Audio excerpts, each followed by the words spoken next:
All right, welcome everybody. I'm really excited to study with all of you and to welcome Rabbi Lauren Tuchman, to welcome back Rabbi Lauren Tuchman, who many of us have learned with before. She is a rabbi based in the Washington, D.C. area, a Jewish educator who is interested, among other things, in radical inclusion in Torah. She's also a practitioner and facilitator of mindfulness, and particularly in Jewish mindfulness settings. I've had the pleasure here and there of practicing with her and of being led by her. Uh, and and so I'm thrilled to welcome her back. Before we begin, I just want to invite you to say the blessing for study together with me. If you feel comfortable, you can unmute and we'll say these words together, and then we'll turn things over to Rabbi Tuchman for our discussion. Please join me. Baruch atah Baruch Adonai, atah Adonai, Eloheinu melech Eloheinu haolam, melech asher haolam, asher kitshanu kitshanu b'mitzvotav b'mitzvotav, v'asonu v'asanu b'dvar b'divrei Torah. Torah. Blessed is the Eternal, whose mitzvot, whose commandments make us holy, and who commands us to immerse or engage in words of Torah. Rabbi Lauren Tuchman, please. Thank you so much, Rabbi Streifer. It is such a bracha. It's such a blessing to be back with all of you today and to be offering this Tikvah Through Text session. Really delighted to be with all of you. We've just entered the month of Shvat this week, and it happens that our parsha is Bo, which is the third parsha in Shmot in the book of Exodus. And we are just about to leave. In Jewish spiritual time, we are literally on the cusp of leaving Egypt. And today we're going to spend a little bit of time focusing on a very small amount of text about the establishment of the month of Nissan. I'll get there in a moment. But I want to talk about why I think this is so important. So in our parsha, we actually receive the first mitzvah, according to Rashi, who is one medieval commentator, and his commentary in lots of the Jewish community is seen as kind of like essential. So often people will go to Rashi to get his commentary on something. I always like to remind folks that Rashi, while he's important, Rashi is an acronym, by the way, for Rabbi Shlomo Yitzchak of Provence, I believe, and he lived in the 11th century of the Common Era. He's a very important commentary, a very important what is known traditionally as a Rishon. There's a timeline of rabbinic commentaries, and they get divided into these different eras. And he's known as a Rishon, as one of the first commentators. But I always like to remind folks that he is one of many, right? I think it's important, especially here at Last Silk. We think a lot about, the plurality of studying and all voices mattering and everyone having a place at the table. That having been said, Rashi argues that the first mitzvah in the Torah comes in this week's parasha. And the first mitzvah in the Torah is the establishment of the month of Nissan as the head of the year. So I actually want to pause now and turn it to Rabbi Streifer, and I want to invite someone to read just the first two verses so far of chapter 12 of Exodus. And you can read in either Hebrew or English. It'd be easiest to read in the English just for ease. But if you are someone who'd like to read, please raise your hand All and you'll right, be we're going called to on. turn to Susan, who volunteered in the chat. Susan, can you read the first two verses for us, please? Yes. God said to Moses and Aaron in the land of Egypt, "This month shall mark for you the beginning of the months. It shall be the first of the months of the year for you." Okay. And is Amazing. that enough?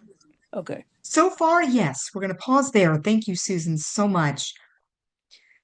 So I actually want to repeat those verses and do so a little bit with a little bit of pausing in between, because I want us to actually think about where people are, where Moses and Aaron are. Oh, apparently there is some challenge with my camera. So I'm going to try to attend to that. Rabbi Stryker, if you can let me know if this is a better angle. A little more in that direction. Yes, that's great. Now we've got your whole Thank face. you. Much appreciated. Thank you for letting me know. Fantastic. Okay. So thank you very much for that. Um, the first piece of this, I want to name is that God spoke to Moses and Aaron in the land of Egypt. So we know they haven't quite yet left, but they are on the cusp of leaving. And why I think it's important that the location is mentioned. Of course, we know they're in the land of Egypt. Why do we need it repeated? We've known this for the last 11 chapters of Exodus that they're in the land of Egypt, because I think that there is an interesting shift happening. The people are being invited to reestablish a relationship with time.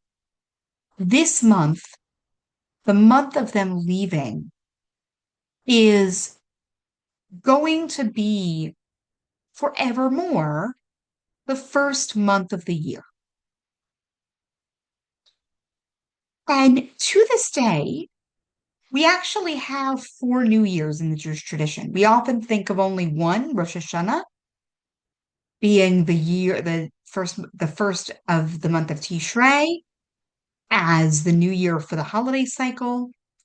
But actually, the first of Nissan, until today, Rosh Chodesh Nissan is understood as the new year for kings and the new year for festivals.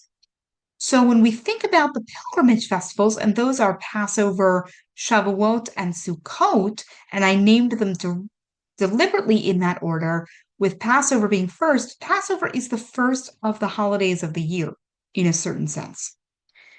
And why is that important? Because it's important because the people are being invited to conceptualize themselves differently. When they were enslaved in Egypt, their time wasn't their own. And even if we think about this in our own lives, think about when you were a kid, how little control you had over your own time. And even as adults, like living in the world, we don't get to have complete control over our own time. We are obligated to other people. We are obligated to jobs, many of us. There's so many things on our time, so many pressures on our time. We don't have full agency over that time. And yet, we still get to have agency over how we relate to time. I'm finding this right now very supportive for my own way of thinking about moving through this excruciating time. There are ways in which we still get to define who we are vis-a-vis our calendar, which I think for many of us, we are so focused on the civil calendar, which really is the Christian Gregorian calendar. So that's an interesting reality that on North America, we are so governed by the civil calendar, which ultimately is not actually a secular calendar. Every calendar, in one way or another, is deeply influenced and shaped by the religious tradition that it adheres to. It's just that in our world, where Christianity is so omnipresent, even and especially if people don't necessarily practice it directly, it's still ambient. I often use the term ambient Christian culture. We are really deeply impacted by that calendar, so much so that we assume it just is how things are. But actually, as Jews, as Mordechai Kaplan reminds us, we live in two civilizations at the same time. We live in the broader Western, deeply Christian inflected, but also very secular, a lot of different things happening in that. And we also live in our Jewish time. And in our Jewish time, we're told in our parsha that Nissan, the month of spring, the month of Pesach, Passover, the month of blossoming, that's going to be how we orient. We're going to fundamentally orient our calendar to the Passover offering. That's what we're going to get to in the next bit in the chapter. We may get there, we may not today. We immediately go into describing how the Passover offering is offered. And then we move from that into the actual Yitziat Mitzrayim, the actual leaving of Egypt, the going out. Literally, Yitziat Mitzrayim in English, it's known as an exodus, which implies hurriedness. And we are told in this chapter also that we did leave B'chipazon in haste, which is why we have matzah, because we didn't have time to let the dough rise. But simultaneously to that, when the Hebrew invites us to think about the going out of Egypt, that's also, I think, much more of a deliberate act, even though it happens very quickly. So the calendar then orients us to this momentous event that actually defines us as a people. We become a people as we leave Egypt, and we become a people as we journey to Sinai.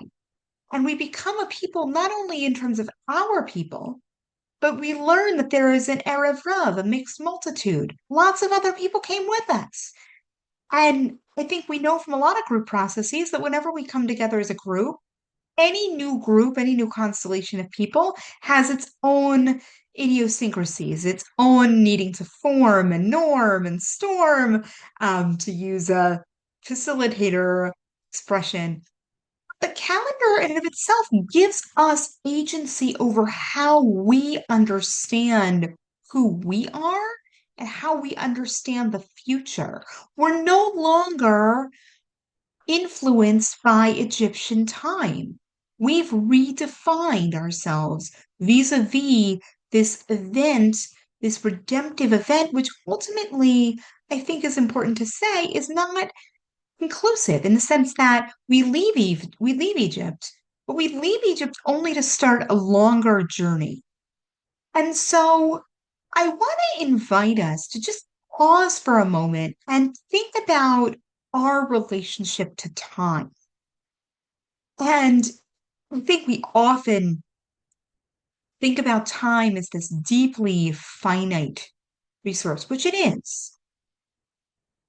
And I think there are ways that our Jewish spiritual time can help us sort of think more expansively about how we use our time, how we relate, maybe even that's a better term, how we relate to our time, just as our people are invited into in this parsha. I also kind of want to open us up to the question of why is this the first mitzvah in some ways? Now, I don't think that's a definitive claim. I want to name that. I don't think that claiming that Rosh Chodesh, the establishment of Rosh Chodesh, Nissan, is the first mitzvah is inherently definitive. Let's argue that it is a significant mitzvah. So I just want to kind of open it up now for the rest of our time to think about sort of how this kind of reorientation can be a hopeful choice. If anyone has any thoughts on that, or if you have a lot of questions about this, if this isn't landing, all of that is totally great. This may completely not land for you, and that's great. You may have a lot of questions, a lot of different uncertainties. Like all of that is welcome here. So I really just want to open the floor. So there are a couple of comments in the chat, which I'm happy to read, and then I have a thought to share as well Yeah, after please. that. So this is from Bruce. Bruce says, back to your question about why we need to mention they're in the land of Egypt. Perhaps it's a way of showing just how radical an act it is to set up our own system of time within the system that had oppressed us for 400 years. Do you want me to read all three comments? Yeah, please. And then, oh, and Bruce actually added to that regarding different ways of looking at time, the Jewish time as liberating and the Egyptian time as oppressive. And then Susan added, and Mm, I think this is facetious, but also feels true to me. The older I get, the faster time seems to elapse. yeah, I relate to that. Yeah, thank you for that so much. And you mentioned you had something to share as well? I do. I was thinking about you. Okay, you said something, and then you said something else. First, you said that this moment defines us as a people. And then you asked, why is this the first mitzvah? And I was thinking that the moment of the Exodus and the moment of Pesach in some ways it defines us as a people, and it also helps us begin to define ourselves as people. That is to say, individuals. So I've been reading a lot of German lately. I've been reading Hannah Arendt, and Hannah Arendt differentiates between I don't know if there are any German speakers here, but between two words for person, one of which is Mensch, which of course in Yiddish means like a good person, but in German it actually just means a person, Mensch, man, right? And the other word is folk, which is a people. Like in English, a folk, you are part of a folk, part of a people. And I was thinking about how the Exodus is both the beginning of us as a folk, the beginning of us as a people, but also that how leaving enslavement actually allows individuals to define themselves as human. And that maybe that's why this is the first mitzvah, because humanity is the basic, I guess, the basic pre-assumption for almost everything else that we ever need to do or be as human beings. Amen. Amen. I mean, that is exactly it. And I don't know about anyone else in this room, but it's pretty clear to me that that message needs to be shouted from the rooftops right now. There are many people in positions of power who are not holding that way, and that is causing unbelievable harm. Unbelievable harm because like being with each other as humans, accepting and knowing in our bones that we are people, right? We have the teaching in Genesis that we're all created in the image of God, but the thing is, that's not Hashem speaking to people. That's Hashem speaking to the angels, which, that's a whole other commentary. It's now that God is talking to people. I hadn't thought about it this way until you said it this way. Thank you for this. God is talking to Moses and Aaron and saying, I am establishing this time structure because you're going to leave slavery and you are now then going to start understanding yourselves as people individually. I really so grateful that you shared that because I hadn't thought about it this way. But I think it's so true. How many of us have been feeling in so many areas of life, whether it's on the macro level or the micro level, like we are not seen as human. I certainly do not think people in power where I am think of me as a human being. I don't. Like that is it's so devastating, but it's just the honest truth. And this is actually inviting a countercultural, deeply countercultural, and I think liberating understanding that that's not the case. We are people. And when we take agency over our lives to the extent that we can, that's when we start to assert and understand on a spiritual level and on a moral level and on a just a lived level that we're human beings. And that cannot be taken. The tyrants of the world, the pharaohs of the world then, and the tyrants of the world now might think that they can take a lot away, but they can't take that basic, deeply held understanding that we are all human beings. And our job then and our job now is to live that out every day just by how we treat each other, even in the most micro moments. That's why this to me is such a hopeful claim because it's allowing us to untie ourselves from this 400 years of dehumanizing oppression doesn't mean things are going to be perfect on the other end. I mean, as we know for the rest of Torah, right? As we know, especially in the books of Shmot, Bamidbar, and Devarim, especially in the books of Exodus, Numbers, and Deuteronomy, we're going to struggle, and we're going to struggle throughout Tanakh, and we're going to struggle throughout human history to really live this out. The fact that these seeds are planted and this is proclaimed, I think cannot be underestimated. It's actually a really big deal. I think in many previous decades before past decade, I would have said, oh, that's a sweet verse in Exodus chapter 12, verses 1 and 2. Nice, we get the new month because the external circumstances and conditions were such in my life that I was like, oh, yeah, that's kind of nice. I wonder why Rashi says that. But as one of my teachers recently said to me on a meditation retreat that I sat, a lot of our ancestral wisdom comes out of deep despair. And the practices we do come out of deep despair because we believe there can be a better way. And that's why we're here to find that hope in these texts. So I'm going to pause there and turn it back over to you, Rabbi Streifer, if there are other comments or if you have other comments or other raised hands. There are lots of comments in the chat, but I want to call on the two people that have their hands raised. Yehuda was first, and then we'll go to David after that. I consider that this gift that God has given the people is also accepted. There's nothing that says anything other than the fact that this gift is accepted, that we will accept this new calendar and thereby will accept the agency. And given that the struggle to this point has been convincing the Jews to leave and to accept this, here it is. That's why this is the first mitzvah, because they Mm, accept it. They accept the calendar. There's no argument about accepting the calendar. And that's a big deal. It is a really big deal that this is the first mitzvah. yeah, that's beautiful, Yehuda. Thank you.